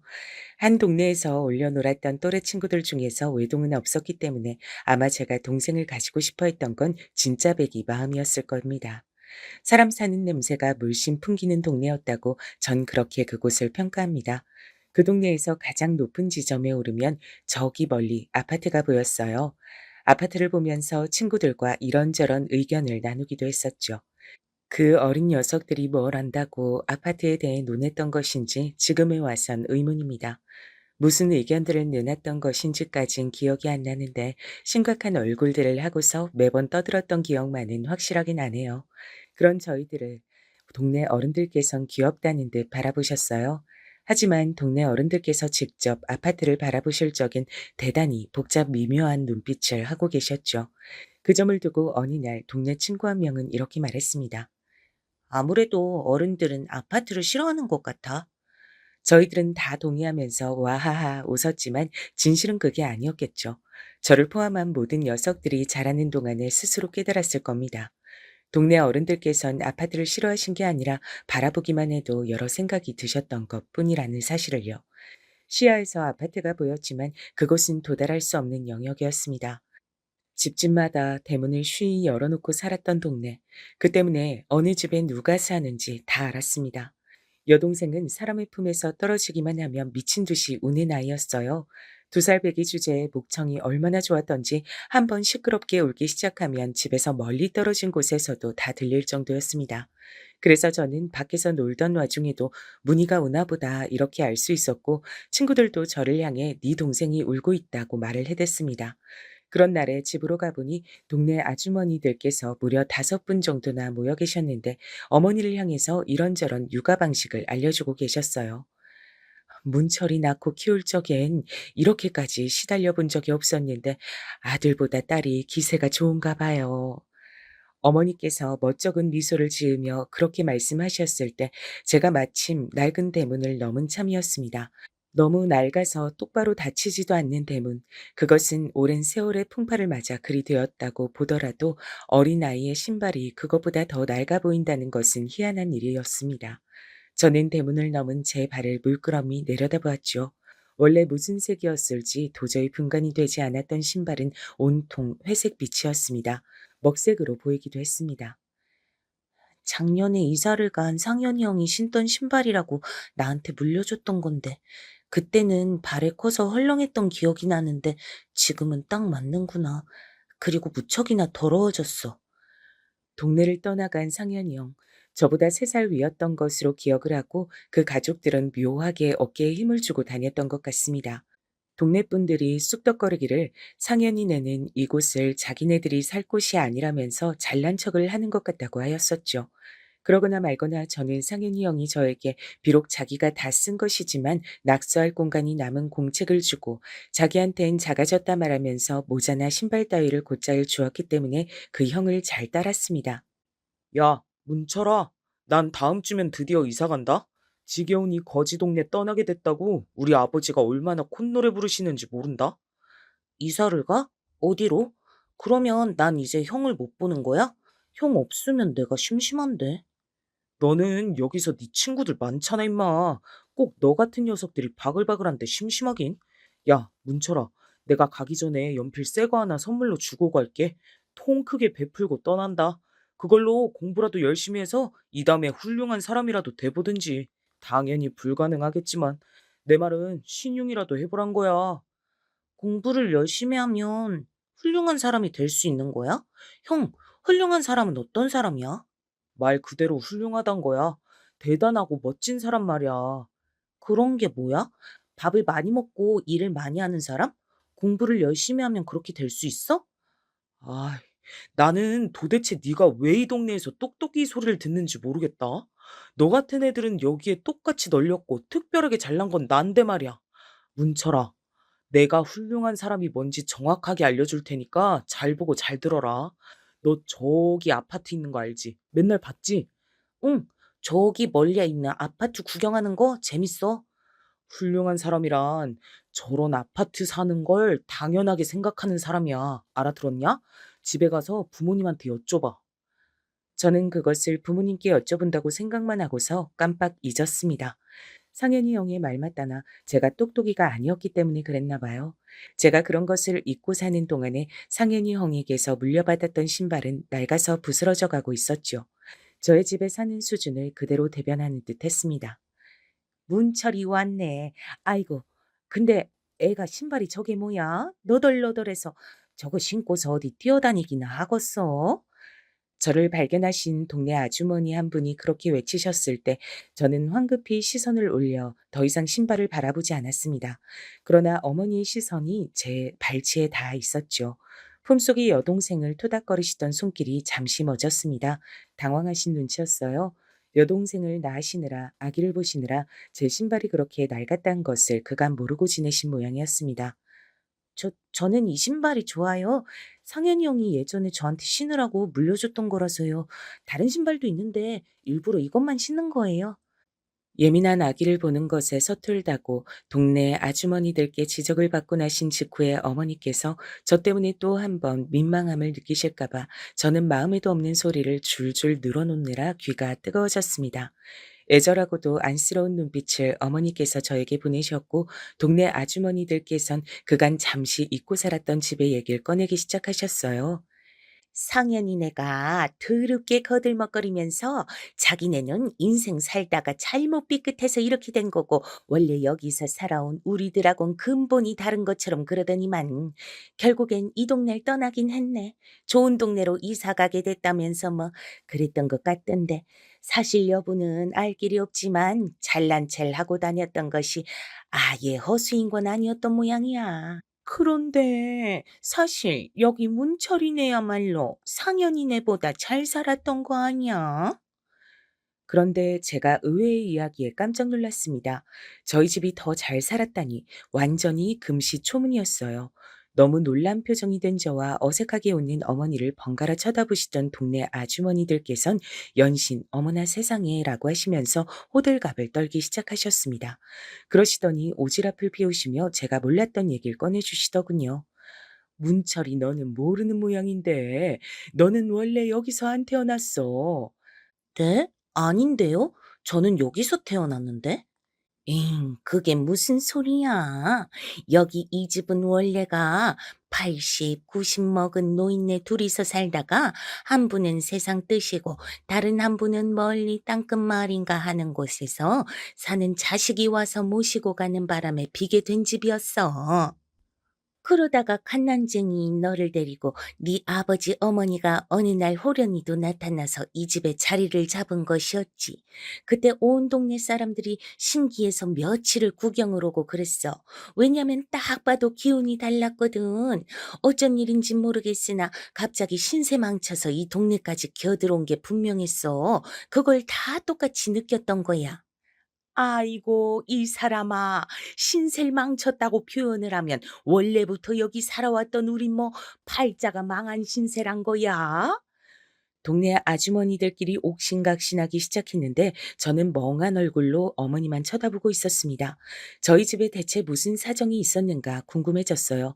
동네 아주머니들께서 떠나가신 이후 어머니께 여쭤봤으나 아버지가 귀가하시면 알려주겠다고만 답하실 뿐이었습니다. 밤이 되어서야 좁은 오르막길만 가득한 귀갓길을 지나오신 아버지께선 늦은 식사를 하시는 동안 어머니와 단둘이 조용한 대화를 나누셨고 저는 잠든 여동생이 깨지 않도록 옆에서 지키는 역할을 하고 있었습니다. 잠시 후 저는 숨소리도 내지 않았건만 기어이 깨어나고만 여동생이 울음을 떠뜨렸는데 그러자마자 아버지께서 다가오셔서 품에 안아드셨어요. 품에 여동생을 안고 달래신 뒤에 아버지께선 저를 향해 옛날 얘기를 해주셨습니다. 별건 아니었어요. 그냥 억울한 사연이었습니다. 저는 친가가 없는 줄 알았는데 있었다는 게 놀라운 따름이었죠. 심지어는 꽤 넉넉하게 사는 집안이었다고 했습니다. 친할아버지께서 지병으로 돌아가신 이후 상심이 크셨던 친할머니께서도 언제부터인가 알아 누우셨는데 그러면서 큰아버지께서 돈 욕심을 부리셨던 거예요. 집안의 돈으로 무리하게 이런저런 곳을 찔러보셨고 하나의 소득도 없이 모두 돈만 날리셨다고 합니다. 거기에 그치지 않고 아버지에게 빚까지 안기셨어요. 큰아버지의 동생이란 이유만으로 아버지께선 억울하게 빚이 생기셨고 집안이 그 꼴이 된 것에 충격을 받으신 친할머니께선 돌아가셨습니다. 여담이지만 제 이름은 할머니께서 지으신 것이라고 하셨어요. 외가는 원체 가난했는데 그래도 다들 없는 형편에도 돈을 십시일반 모아서 어머니에게 보내주었다고 합니다. 그것을 보고 부모님께선 눈물을 흘리시며 죽지 말고 살자고 생각하신 뒤 새로운 삶의 터전을 찾아 어린 저를 안으신 채 이 동네까지 흘러 들어오신 것이었죠. 그 얘기를 듣고 저는 많은 생각이 들었습니다. 돈이라는 것은 무섭다는 생각이 들었고 상현이 형이 저에게 주고 갔으나 아직 아까워서 쓰지 못한 새 연필을 자꾸만 빤히 쳐다보게 됐습니다. 집안의 비화를 알게 된 저를 향해 어떤 동네 아주머니께서 이런 것도 알려주셨거든요. 여기 온 동네를 뒤져봐도 네 아버지처럼 대학 나온 사람은 하나도 없어. 제 아버지께선 무려 대학을 나오신 분이었던 거예요. 저는 어쩐지 그 사실을 알기 이전으론 돌아갈 수가 없어서 조금은 기운이 차분하게 정돈된 나이가 되었던 것 같습니다. 동네 어른들께서도 저를 보며 애가 어느새 의젓해 보인다고 하셨으니까요. 어렸던 주제에 머릿속이 복잡하고 왠지 모르게 심란해서 그랬나 봅니다. 제 속마음을 모르는 사람들은 제가 여동생이 생겨서 오빠가 됐기 때문에 일찍 철이 들어버린 것이라고만 생각했지만요. 여동생을 보살펴주고 위하는 그런 오빠로 제가 살아볼 기회는 없었습니다. 제가 9살이 되던 봄날이었어요. 외가 식구들 모임에 부모님이 참석하시고자 길을 나서셨습니다. 그 시골까지 먼 여정이었지만 어머니의 얼굴엔 싱글벙글 웃음꽃이 이미 만개한 상태였어요. 어린 여동생은 아버지께 대롱대롱 매달린 채였고 저는 그 전날 밤부터 열이 나고 콧물이 흘러서 함께하지 못한 채 그 모습을 지켜보며 배웅만 해야 했습니다. 저도 당연히 같이 가고 싶었지만 단호하게 이웃집에 맡겨졌어요. 억지를 부려본다면 함께 갈 수 있을 것 같다는 생각이 들긴 했으나 이웃집에 누나하고 형이 저에게 밤이 되면 무서운 얘기를 잔뜩 해준다고 했기에 이쪽도 재밌을 것 같아서 얌전히 부모님과 여동생을 배웅했습니다. 제가 본 아버지와 여동생의 마지막 모습이었습니다. 외가 식구들이 다 모였을 때 큰 차를 타고서 유명한 식당으로 이동을 했다는데 그때 하필이면 대형 교통사고가 나고 말았던 겁니다. 외할머니께선 현장에서 숨을 거두셨고 모두가 중상을 입은 채로 병원에 옮겨졌어요. 이웃집 아주머니께서 어떤 연락을 받으신 뒤 소리를 지르시며 주저앉으셨고 눈물을 쏟으시며 저를 안고 어떻게 하면 좋아 소리를 반복하셨던 것을 어제 일처럼 기억하고 있네요. 동네 어른들 세 분과 함께 제가 먼 곳의 병원에 도착했을 때엔 이미 아버지께서 돌아가신 뒤였습니다. 병원에서 힘들게 버티시다가 세상을 떠나신 아버지의 뒤를 따라 어린 여동생도 짧은 생을 마감하였어요. 어머니께선 저를 보시자마자 눈물을 줄줄 흘리셨습니다. 다행이다, 우리 문철이. 너라도 무사해서 아무런 변을 당하지 않아서 정말 다행이야. 사고의 후유증으로 어머니께선 한쪽 다리를 영영 절게 되셨습니다. 그리고 한쪽 얼굴엔 커다란 흉터가 남게 되었어요. 각각 오른팔과 오른뺨이었습니다. 어머니의 왼편에 아버지가 계셨다고 했습니다. 어머니의 다리 위에 여동생이 앉아 있었고요. 사고가 터진 직후 아버지께서 그 짧은 찰나에 어머니와 여동생을 향해 몸을 돌리시며 팔을 뻗어 감싸 안으셨다고 합니다. 그 마지막, 날 보던 그 얼굴, 그 표정, 그 절박한 눈빛이 한시도 잊히지 않는다. 덕분에 내가 산 거야. 그런데 우리 어린 딸을, 우리 문희를 지키지 못했으니 내가 무슨 면목이 있을까 싶구나. 어머니께선 슬픔을 가누지 못하시며 한탄하셨습니다. 저는 그때까지 제가 또래보다 무척 성숙한 아이였다고 스스로 생각을 하고 있었는데 그것은 대단한 착각이었단 것을 그날에 깨달았죠. 저는 집안에 불어닥친 거대한 비극을 감당할 수가 없었습니다. 비극을 마주하는 신용조차 할 수가 없었어요. 저는 어머니께 아무런 도움도 되지 못하는 쓸모없는 자식이란 생각이 들어서 자괴감만 가득했습니다. 그런 저를 보며 오히려 어머니께서 삶의 의지를 태우셨단 것이 지금 생각해도 눈물이 나는 일이 아닐 수가 없어요. 문철아, 너 그거 아니? 너는 네 아버지를 많이 닮았단다. 아니에요. 제가 무슨 아버지를 닮았어요. 아버지가 보고 싶으셔서 일부러 그런 소리를 하시는 거죠? 거짓말이라고 생각했습니다. 자라는 동안에 저는 얼굴이 어머니와 닮았단 소리만 많이 들어왔으니까요. 반면에 여동생은 어린데도 벌써부터 얼굴에서 친탁을 한 게 보인다는 소리를 들었더랬죠. 아버지를 닮은 건 제가 아니라 여동생 쪽이었다 여겼습니다. 게다가 두 사람이 같은 사고로 떠나기까지 했으니 여러모로 닮아 있었죠. 그러나 어머니께선 제가 돌아가신 아버지와 판박이라고 하시면서 아버지의 몫까지 대신하여 저를 꼭 잘 키워내겠다는 사명감으로 가득하다고 말씀을 해주셨어요. 왜 저를 아버지와 겹쳐보셨는지 저는 시간이 지나면서 자연히 알게 됐죠. 아주 어릴 적에 영문도 모르는 채로 똑똑이 소리를 들었던 것과 연관이 있었습니다. 제가 공부에 재능이 있었더라고요. 혹자는 공부를 노력의 영역이라고 칭한다고 하지만 저는 재능의 영역에 가까운 것이라 여기고 있습니다. 제가 몸소 체험을 해본 결과 그랬습니다. 학습의 이해도 탐구력 같은 것이 달랐거든요. 사춘기가 오면서부터 저는 공부를 더욱 파고드는 모범생이 되었으나 도무지 집에 붙어 있을 줄을 몰랐습니다. 정처 없이 바깥을 배회하곤 했어요. 어차피 동네의 눈은 하나인 것과 마찬가지였기에 동네에서 멀리 떨어진 곳까지 가서 시간을 보내며 딱히 할 게 없어 교과서를 달달 외웠습니다. 집이 싫었어요. 더 이상 아버지가 계시지 않는 집이, 여동생의 울음소리가 들리지 않아서 조용한 집이 그냥 싫었습니다. 저와 함께 코 흘리기 시절을 보냈던 동네 친구들 중에서 절반 이상은 이사를 간 상태였어요. 그중에서 다시 절반 이상은 자식 교육을 이유로 들었다고 하였습니다. 다른 것보다 자식이 공부 잘해서 대학 잘 가고 직장 잘 잡고 이런 게 가장 이상적이니까.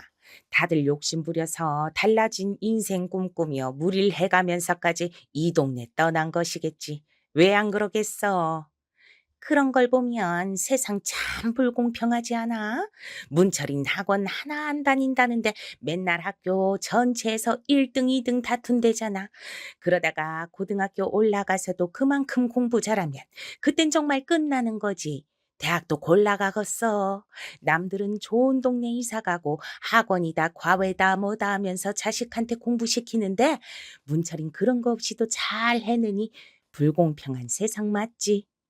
퍽도 불공평하겠다. 사고가 그렇게 크게 나서 집안이 쑥대밭이 됐는데 공부 좀 잘한다는 사실이 뭐가 그리 대수겠어. 문철이네처럼 불쌍한 집도 대한민국에 또 없을 거야. 동네 아주머니들끼리 모여서 쑥덕거리시길래 저는 앞을 지나갈 용기가 없어서 전봇대 뒤에 몸을 숨기고 한참을 가만히 있었습니다. 어느 아주머니의 말씀에 공감이 됐어요. 제가 공부를 잘한다는 게 뭐가 그리 대단한 사실인가요? 아버지, 여동생, 그리고 외가 식구들까지 억울하고 허무하게 세상을 떠났는데 제가 공부를 잘한다는 게 대체 무슨 소용인가 싶었습니다. 그래도 멈추지 않고 공부를 더 열심히 해야겠지. 다음번 시험 대비는 더 열심히 해야겠지. 공부 말곤 할 수 있는 게 떠오르지도 않고 내 성적표를 보면 어머니가 행복해 하시니까.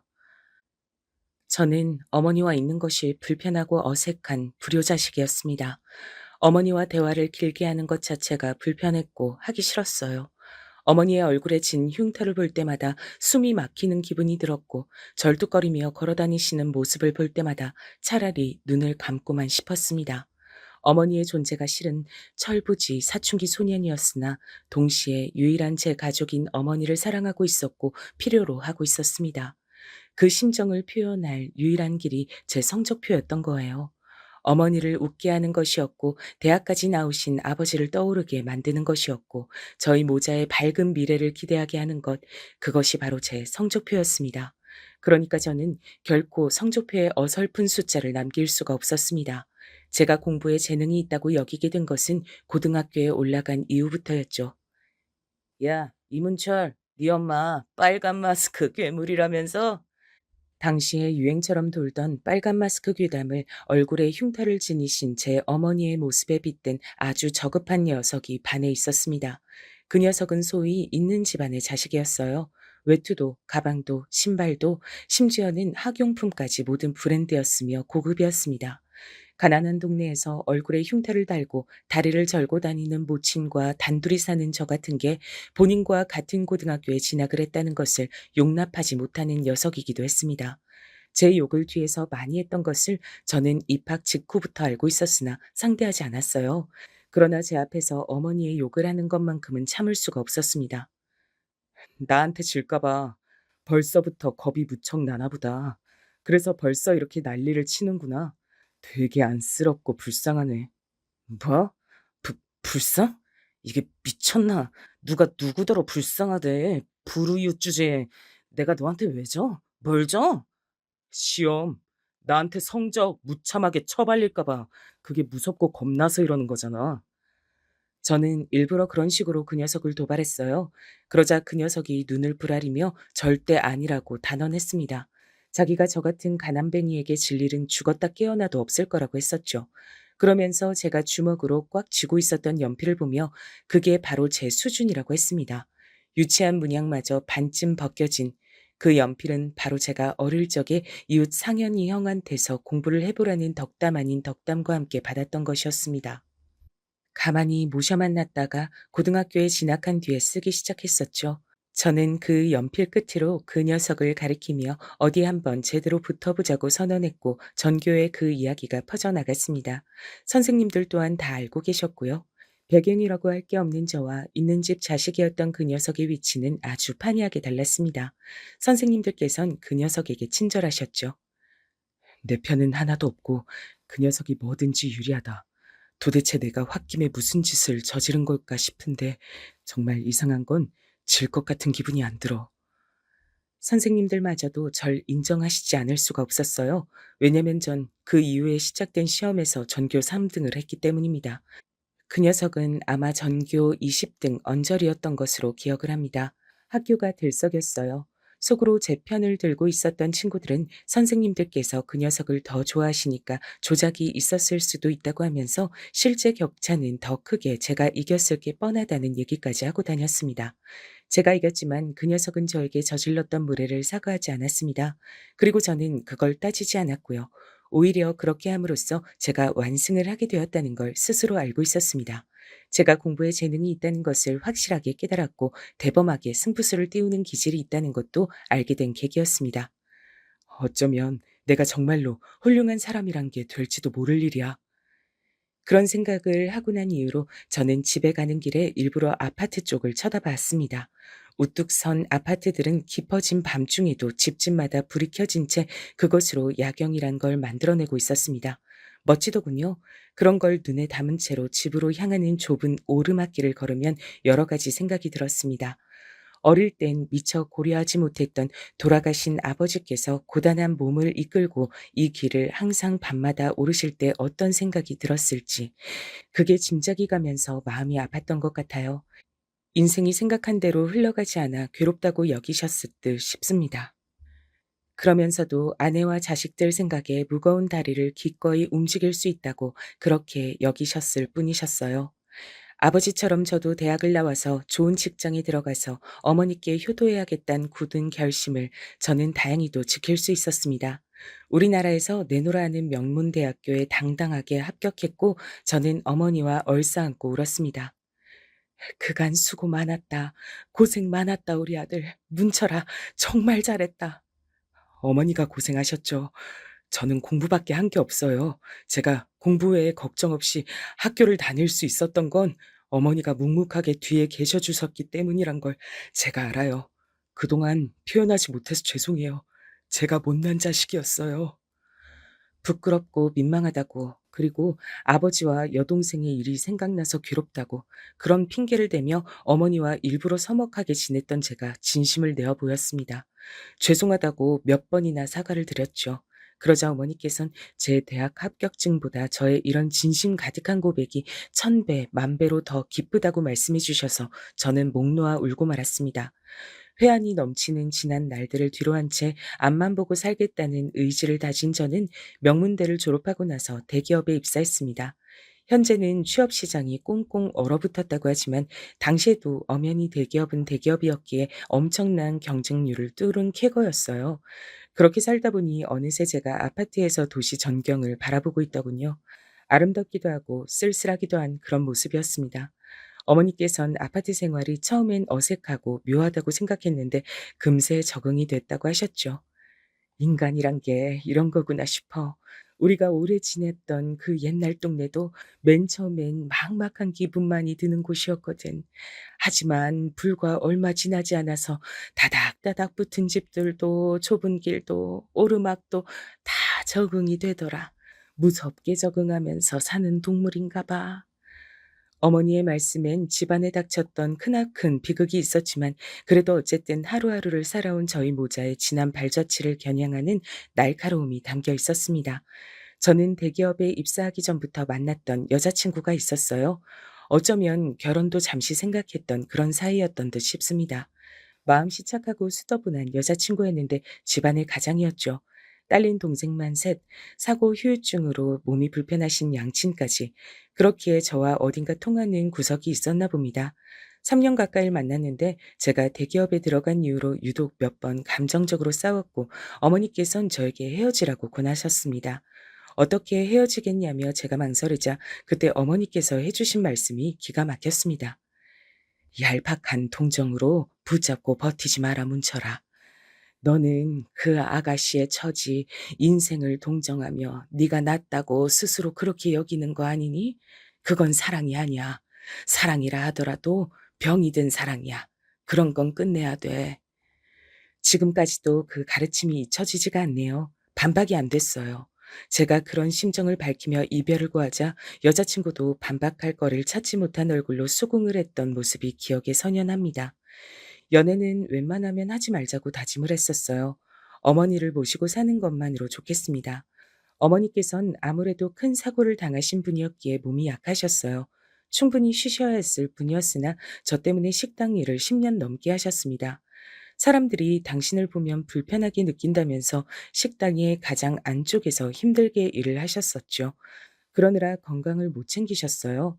게다가 어머니 외에도 제 일을 챙기느라 바빴습니다.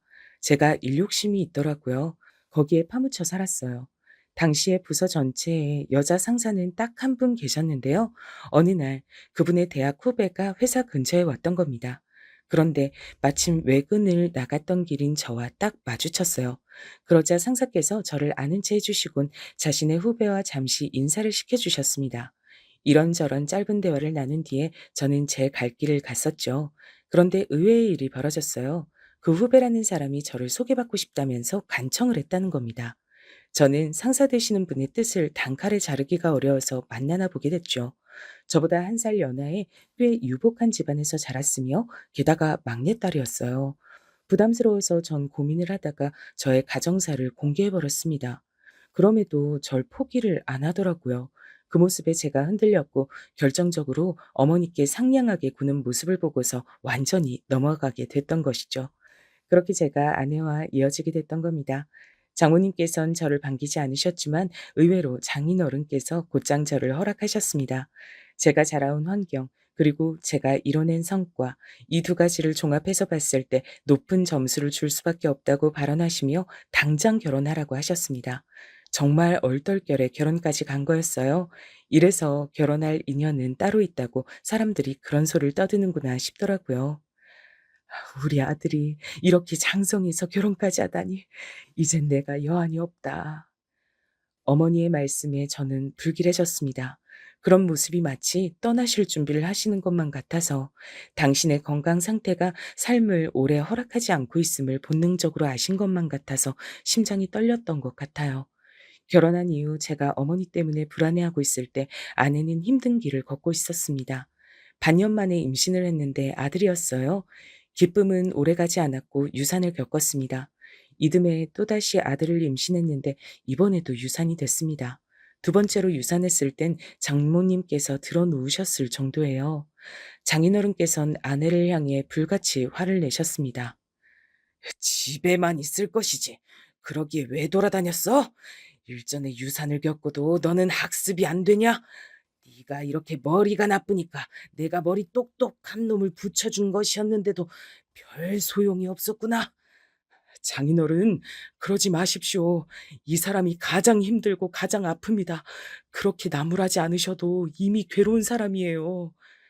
저는 아내의 편을 들었고 그게 당연한 것이었습니다. 유산으로 계속해서 힘들어하는 아내의 곁을 저는 묵묵하게 지켜왔죠. 어머니께선 이때 건강 상태가 너무 안 좋아져서 병원에 입원하신 뒤였습니다. 유산이란 소식을 전해야 하는 제 발걸음이 천근만근 무거웠어요. 손주를 꼭 보여드리고 싶었는데 제 마음처럼 되질 않았습니다. 유산 소식에 슬퍼하시던 어머니께선 며칠 후 돌연 밝은 미소를 지으셨어요. 요새 내가 네 아버지한테 아파트 자랑을 하는 중이야. 아버지한테요? 꿈에서 만나신 모양이에요. 맞아. 요새는 매일 보거든. 근데 이상하게 네 동생이 안 보여. 우리 딸, 우리 아기, 우리 문이 어디 갔을까? 미소를 지은 인매와는 다르게 텅 빈 눈빛을 하던 어머니께선 그로부터 며칠 뒤 고단한 육신을 영원히 벗어 던지셨습니다. 오열하는 제 옆에서 아내도 목 놓아 울었습니다. 돌아가시기 전에 제가 좋은 소식을 안겨드렸어야 했는데 죄송해요, 어머님. 제가 죄송합니다. 어머니께서 떠나신 이후 저도 그랬지만 아내가 정말 많이 침울해했어요. 걱정이 될 정도였는데 어느 날 갑자기 저한테 이런 소리를 하더라고요. 꿈에서 어머님 뵀는데 나한테 딸이 생길 거니까 기다리라고 하시더라. 저는 별 얘기 아닌 것으로 치부했는데 몇 달 후에 아내가 진짜로 딸을 임신했습니다. 날아갈 듯이 기뻤고 힘들게 얻은 딸이 태어났을 때 제가 깜짝 놀랐습니다. 갓난 딸의 얼굴에서 돌아가신 제 아버지 그리고 친탁을 한 외모였던 여동생이 얼핏 보이는 것 같았거든요. 유전을 하필 그렇게 봤다니 신기한 일이었어요. 딸이 태어나고 나서 아래로 아들이 두 녀석이나 태어났답니다. 장모님께선 마치 유산으로 잃은 아이들이 이제야 때를 맞춰 태어난 것 같다고 하셨죠. 귀중한 자식들이었습니다. 저의 피를 이은 자식들은 더 확장해서 말을 하자면 돌아가신 부모님의 핏줄들이기도 했으므로 그분들이 세상에 존재하셨다는 증거이기도 했습니다. 아들 녀석들은 내성적인 반면 딸은 어릴 때부터 활달했고 시끄러웠어요. 공부하는 썩 인연이 없는지 열심히 지원을 해줘도 그만큼 성적은 안 따랐고 대신에 손재주가 좋아서 그림을 배우지 않아도 잘 그리는 편이었고 글짓기도 좋아했습니다. 신기한 점은 아들 녀석들은 처음부터 공부들을 꽤 했다는 것입니다. 제가 공부를 재능의 영역이라 보는 또 다른 이유 중 하나라고 할 수 있겠네요. 아내는 딸만 생각하면 골치가 아프다고 이 말을 짚었으나 저는 활기찬 딸이 보기 좋았어요. 매사에 밝고 명랑하고 당당했던 딸은 대학 입시를 앞두고 드물게 수심 깊은 얼굴을 했습니다. 내일 시험을 망치면 어떡하죠? 재수할 자신은 없는데. 저는 항상 왜 이 모양일까요? 하던 대로 편하게 해. 좋은 대학 못 가면 어때? 성적 맞춰 들어간 곳에서 원하는 전공 공부하면 되는 거야. 나름의 길을 걷는 거지. 세상 모든 사람이 훌륭한 사람이 될 필요는 없어. 아빠, 훌륭한 사람이 뭘까요? 그 순간 제 심장이 욱신거렸어요. 걷잡을 수 없을 정도의 빠른 속도로 옛 추억이 밀려들었습니다.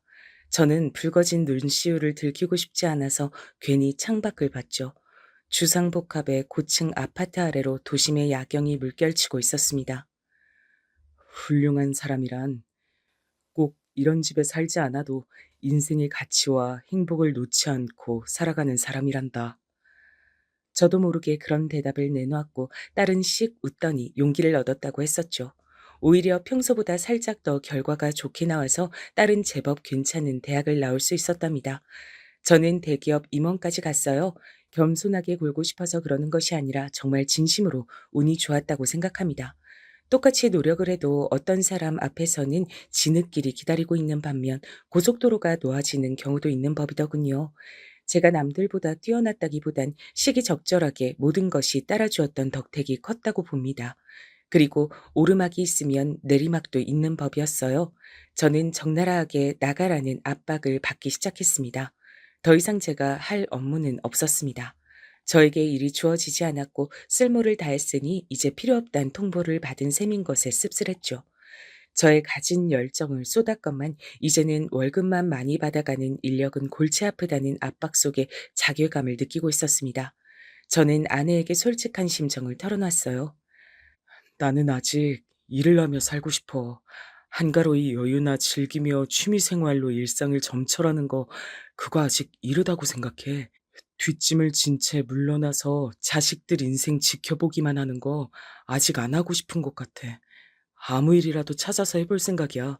회사 일은 이대로 마무리 지어야겠지. 당신이 원하는 대로 해. 어떤 일이든 난 응원해줄 준비가 돼 있으니까. 옛날에 내가 2번 유산 겪는 동안 당신이 단 한 번도 나한테 질책하는 말 하지 않았던 거 알고 있어? 당신 입장에서도 자식 잃은 건데 그저 나를 위하고 살펴줬었잖아. 나는 시간 지나고 보니까 그게 두고두고 고맙더라. 그래서 결심했었어. 언젠가 당신에게 괴로운 순간이 오면 무조건 당신 편에서 위로와 응원을 보내겠다고. 아내의 말에 눈물이 절로 났습니다. 아무리 살아도 답을 모르겠는 것이 인생. 그러나 살아간다는 것 자체로 깊은 의미가 있는 것이었어요. 저는 원래 다른 일을 해보려고 했는데 어쩌다 보니 건너 지인을 통해서 간단히 이것 좀 배워서 할 생각 있냐는 소리를 들은 뒤 정수기 설치기사 일을 하게 됐습니다. 제가 원체 그런 쪽으로 기본적인 감이 있었거든요. 새 것이란 무조건 사치로 여겨졌던 동네에서 자란 탓인가 직접 만들고 고치고 하는 것이 익숙했습니다. 배워보니까 할만했고 슬쩍 돌아다니면서 일을 하는 방식도 마음에 들었습니다. 한자리에서만 못 박힌 듯 머물러서 일했던 저의 지난 세월과 다른 일상이었기에 그 점이 만족스러웠던 것 같아요.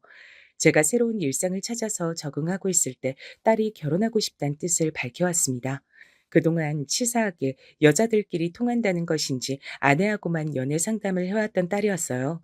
의대를 나온 청년과 만나기 시작했다는 것 정도는 알았으나 설마 계속 만나고 있었으며 결혼까지 한다고 할 줄은 몰랐기에 전 깜짝 놀랐었죠. 딸의 활달한 성격이 그 청년에겐 담비였나 봅니다. 그쪽에서 먼저 적극적으로 결혼을 청했더라고요.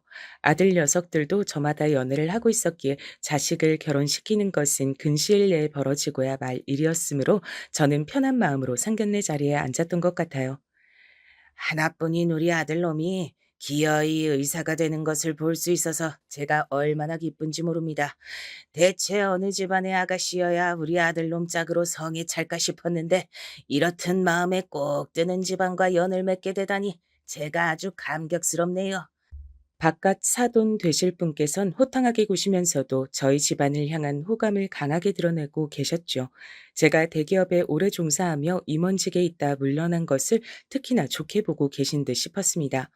대한민국에서는 전 국민이 알만한 대기업에서 일하는 것만큼 확실한 신원 보증이 없다고 하시면서 이런저런 이야기를 많이 늘어놓으셨고 제가 대기업에 몸담으면서 겪었던 이모저모의 일을 말씀드리자 무척이나 흥미진진한 눈빛으로 들어주셨습니다. 그분은 서슴없이 상류사회라는 표현도 입에 담으셔서 저를 살짝 놀라게 만드셨어요. 내가 어린 시절 아파트를 바라보면서도 상류 사회에 대한 생각은 못 해보았던 것 같은데 철저히 이 나라를, 이 사회를 계급으로 분간하여 생각하시는 분이구나. 묘한 감상이 들었습니다. 어쨌거나 딸만 좋다고 한다면 결혼은 이대로 진행을 하는 것이었죠. 자식들의 의견을 최우선으로 존중해주며 되고 싶은 대로 되고 하고 싶은 대로 하는 인생을 안겨주고 싶다는 것이 오래전부터 제가 품어온 바람이었으니까요. 서로가 좋게 인사를 마친 뒤 불과 며칠 지나지 않았을 때였습니다. 제가 어느 집에 정수기 설치를 하러 가게 된 건데요. 평범한 아파트 집안으로 들어섰던 제가 화들짝 놀랐습니다. 익숙한 얼굴을 봤기 때문입니다. 절 맞아주신 분은 예비 안사돈 되시는 분이었어요. 저를 얼른 못 알아보신 모양이었어요. 제가 상견례 때와는 완전히 딴판인 차림새였고 이것저것 뭔가를 많이 들고 있었으니 시선이 분산됐나 보더라고요. 당황한 저는 아는 척을 하기가 애매해서 일단은 부엌으로 안내를 받았습니다. 정수기 설치 자리를 살피면서 복잡한 머릿속을 안고 있던 바로 그때였어요. 나 등산 마치면 한잔 하고 들어올 테니까 저녁은 당신 혼자 먹어. 뭐야, 정수기 새로 설치한다더니 지금 온 거야? 잠깐만. 근데 혹시 그쪽은 얼굴이 낯이 익은데? 설마? 예비 바깥 사돈 되시는 분께서 등산 모임을 가시는 건지 준비를 하고 방에서 나오시다가 저를 딱 발견하신 겁니다. 고개를 든 저와 정면으로 눈이 마주쳤고 저는 멋쩍게 대답을 드렸죠. 아이고, 예비 사돈, 이렇게 또 뵙습니다. 다, 당신 뭡니까? 이럴 수가. 정숙이 설치나 하고 다니는 사람이었어? 대기업 임원 출신인 것만 알았는데 이게 웬 날벼락이야? 이딴 천한 노동질이나 하는 사람이 어떻게 나하고 사돈이 될 수가 있겠어? 대기업 다녔단 것도 알고 보면 다 꾸며낸 거 아니야? 이것은 사기꾼이네? 그분께선 갑자기 크게 흥분하시며 저에게 삿대질을 날리셨고 예비 안사돈께서 일단 진정하시라며 말씀을 하시자 더욱 흥분하시면서 그분은 당신의 아내의 손길을 거세게 뿌리치시기까지 했습니다. 놀란 제가 이러실 것까진 없지 않냐며 다가가서 만류를 하려고 했는데 그 순간 뺨을 맞았어요. 기껏 아들놈을 의사로 만들어놨더니 사기꾼만 꼬이네. 흥분해서 제 뺨까지 치셨던 겁니다. 저는 황당해서 헛웃음이 나왔고 예비 안사돈께서 입모양으로 제발 가시라고 하셔서 별 수 없이 따랐어요. 그리고 저는 일단 아내에게 이런 상황이 있었다고 알렸습니다. 제가 당한 건 당한 것인데 어쨌든 딸의 결혼 문제에 달렸으므로 이걸 어떻게 해야 할지 그 의견을 아내에게 우선 구하고 싶었어요. 아내는 제 얘기를 듣자마자 숨이 막힌 듯한 표정을 짓더니 이내 갈무리를 하면서 딸은 저희 부부의 생각보다 의젓한 장녀이니 알아서 판단하고 결정하도록 선택권을 주는 것이 낫다고 했습니다. 저도 아내의 생각에 동의를 했어요. 맞은 제 뺨보다 저는 이 어이없는 상황 때문에 딸이 혹여라도 상처를 받을까 싶어 그게 신경이 쓰였습니다. 부모 마음이란 게 그렇더라고요. 저는 딸이 그 의사청년과 어떻게든 결혼을 하고 싶다고 하면 밀어줄 의사까지 있었답니다. 하지만 의외의 상황이 벌어졌어요. 아빠, 엄마, 저 그 집 가서 제대로 파혼 선언하고 왔어요. 뭐? 파혼 선언? 네가 그 집에 다녀온 거야? 네, 아주 웃기는 집구석이에요. 파혼을 해도 이쪽에서 하는 건데 그쪽에서 왜 나댄 건지 모르겠어요. 열받아서 진짜로 파혼을 선언하는 쪽은 이쪽이라는 점을 명시해주고 왔고요. 제가 제일 좋아하는 공식도 지키고 왔어요.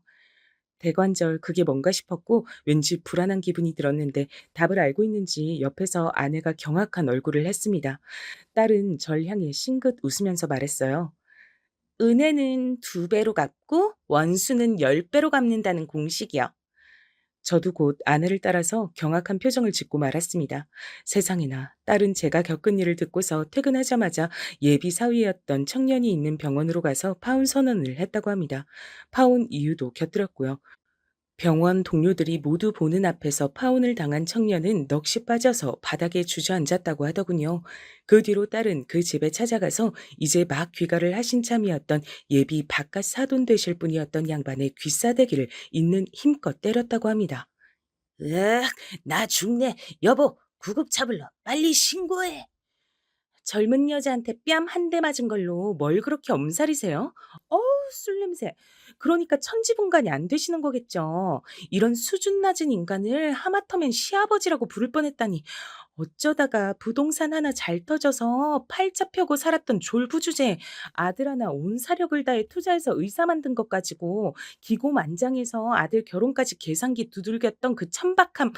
당신 같은 인간은 죽었다 깨어나도 우리 아빠의 발 뒤꿈치도 못 따라와. 밑바닥에서부터 차근차근 올라와서 정상을 찍으셨고 그렇기 때문에 모든 단계가 인생에서 필요하다는 것을, 인생의 가치를 속물적인 것에만 둘 필요가 없다는 것을 알고 계신 우리 아빠를 당신의 그 저급한 수준으로 어떻게 이해할 수가 있겠어요? 안 그래요? 시원하게 쏟아내는 동안 딸은 하도 세게 때리느라 얼얼해진 자신의 손바닥에서 느껴지는 그 감각마저 짜릿했다고 합니다. 그런 뒤 멍하게 서 계시던 예비 안사돈이셨던 분을 향해서 이렇게 속삭인 뒤 그곳을 떠났다고 해요. 우리 아빠 같은 남자하고 결혼하셨다면 지금처럼 어두운 얼굴이 아니라 밝은 얼굴로 나이가 드셨을 텐데 우리 엄마처럼요. 당당하게 행적을 밝힌 딸 앞에서 저희 부부는 못 당하겠다며 고개를 저었으나 입가에는 각자 미소가 그려져 있었습니다. 딸에게 파혼을 당한 그 청년은 제발 다시 기회를 달라며 빌었으나 소용이 없었죠.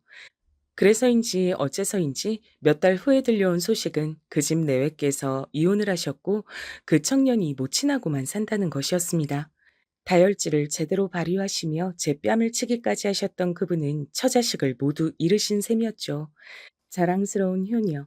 저희 딸은 그 뒤로 더욱 좋은 인연을 만났답니다. 사람이 외향적이진 못한데 진실되고 신중한 면이 강한 인물이죠. 활발한 딸하고 다르기에 서로 보완이 잘 되더라고요. 얼마나 잘 맞는지 믿거나 말거나 부부싸움을 한 번도 안 하면서 사는 중이라고 하네요. 저희 부부도 그의 질세라 더욱 화목하게 잘 살려고 노력을 하며 지낸답니다. 하늘에서 먼저 떠난 제 가족들이 저를 보며 부디 뿌듯해하고 있으면 좋겠네요.